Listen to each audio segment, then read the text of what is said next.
പലപ്പോഴും നമ്മൾ മനുഷ്യർ നമ്മുടെ കഴിവുകളെ മറന്നു അഥവാ സ്വയം മറന്ന് മറ്റുള്ളവരുടെ മുന്നിൽ കൈനീട്ടി ഭിക്ഷയാചിക്കുന്ന ഒരു അവസ്ഥ നമുക്കുണ്ടാകാറുണ്ട്. പലപ്പോഴും നമ്മൾ ചോദിക്കാറുണ്ട്, എന്നെ ഒന്ന് സ്നേഹിച്ചുകൂടെ, എന്നെ ഒന്ന് മനസ്സിലാക്കിക്കൂടെ, എനിക്ക് കുറച്ച് ബഹുമാനം തന്നുകൂടെ. ഈ രീതിയിൽ നമ്മൾ മറ്റുള്ളവരുടെ മുന്നിൽ പറയുമ്പോൾ സത്യത്തിൽ നമ്മൾ അവരുടെ മുന്നിൽ ഒരു രാജകീയമായിട്ട് ഭിക്ഷ യാചിക്കുന്നത് പോലെയാണ്, ഭിക്ഷകനായി മാറുന്നത് പോലെയാണ്.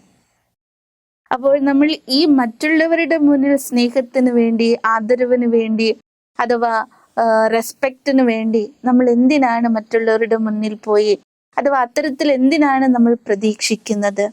കാരണം നമ്മൾ എത്ര തന്നെ നമ്മൾ ഇതൊക്കെ പ്രതീക്ഷിച്ചാലും അത് ഓരോരുത്തരുടെ ഇഷ്ടമല്ലേ. നമുക്ക് സ്നേഹം നൽകണോ, നമ്മളെ മനസ്സിലാക്കണോ, അഥവാ നമ്മളെ ആദരവ് നൽകണോ എന്നുള്ളത് ഓരോരുത്തരുടെ ഇഷ്ടമാണ്. അവര് ചിലപ്പോൾ തരാം, ചിലപ്പോൾ തരാതിരിക്കാം. എന്നാൽ ഞാൻ വിചാരിച്ചത് കൊണ്ടോ ഞാൻ ചോദിച്ചത് കൊണ്ടോ അത് നമുക്ക് കിട്ടണമെന്നില്ല. അഥവാ കിട്ടിയാൽ തന്നെയോ അത് ഞാൻ ഇഷ്ടപ്പെടുന്ന രൂപത്തിലും ആയിരിക്കണമെന്നില്ല. എന്നാൽ നമുക്കിടയിൽ അത്തരത്തിൽ ചിലരുണ്ട്. നമ്മൾ പറയില്ലേ, പിച്ചച്ചട്ടിയിൽ നിന്ന് വാരിയെടുക്കുന്നവർ.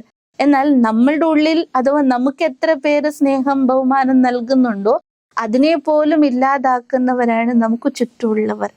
അപ്പോ നമ്മൾ പ്രതീക്ഷിക്കേണ്ടത് എവിടെ നിന്നാണ്? നമ്മൾ പ്രതീക്ഷിക്കേണ്ടത് പുറത്തു നിന്നല്ല. എത്രമാത്രം എനിക്ക് എന്നോട് സെൽഫ് റെസ്പെക്റ്റിൽ ഇരിക്കാൻ പറ്റുന്നു, എത്രത്തോളം ഞാൻ എന്നെ തിരിച്ചറിയാൻ ശ്രമിക്കുന്നു, എത്രത്തോളം എനിക്ക് എന്നിൽ സ്നേഹം ഉണ്ടാകുന്നു, അവിടെ എനിക്ക് എന്നോട് കോൺഫിഡൻസും വളരുകയാണ് ചെയ്യുക. അപ്പോൾ എത്രമാത്രം എൻ്റെ ഉള്ളിൽ ആ കോൺഫിഡൻസ് നിറഞ്ഞു നിൽക്കുമ്പോൾ ഒരിക്കലും നമ്മുടെ മനസ്സ് മറ്റുള്ളവരുടെ മുന്നിൽ ഒരു കൈനീട്ടി അഥവാ ഒരു ഭിക്ഷക്കാരൻ എന്ന പോലെ മറ്റുള്ളവരുടെ മുന്നിൽ ഒരിക്കലും കൈനീട്ടി യാചിക്കില്ല. എന്നെ ഒന്ന് സ്നേഹിക്ക് അഥവാ എന്നൊന്ന് മനസ്സിലാക്ക്, എനിക്ക് കുറച്ച് ഒരു റെസ്പെക്ട് താ എന്ന് ചോദിക്കേണ്ട അവസ്ഥ ഒരിക്കലും നമ്മുടെ ഉള്ളിൽ വരികയില്ല. അതുകൊണ്ട് സ്വയം സെൽഫ് റെസ്പെക്ട് നിറയ്ക്കാൻ വേണ്ടി ശ്രമിക്കാം. സ്വയം അവനവനിലെ കഴിവുകളെ തിരിച്ചറിയാൻ വേണ്ടി ശ്രമിക്കാം. അതുപോലെ തന്നെ ആദ്യം സ്വയമിനെ സ്നേഹിക്കാൻ പഠിക്കാം. എപ്പോഴാണ് ഈ സ്നേഹം നമ്മുടെ ഉള്ളിൽ നിറഞ്ഞു നിൽക്കുന്നത്? ആ സ്നേഹത്തിന് വേണ്ടിയോ ആ റെസ്പെക്റ്റിന് വേണ്ടിയോ ഇതിനു വേണ്ടി നമ്മൾ പുറമെ ഒരിക്കലും മനസ്സുകൊണ്ട് പോലും യാചിക്കേണ്ടതായിട്ട് വരികയില്ല. അതിൻ്റെ ദാരിദ്ര്യം നമുക്ക് ഉണ്ടായിരിക്കുകയില്ല.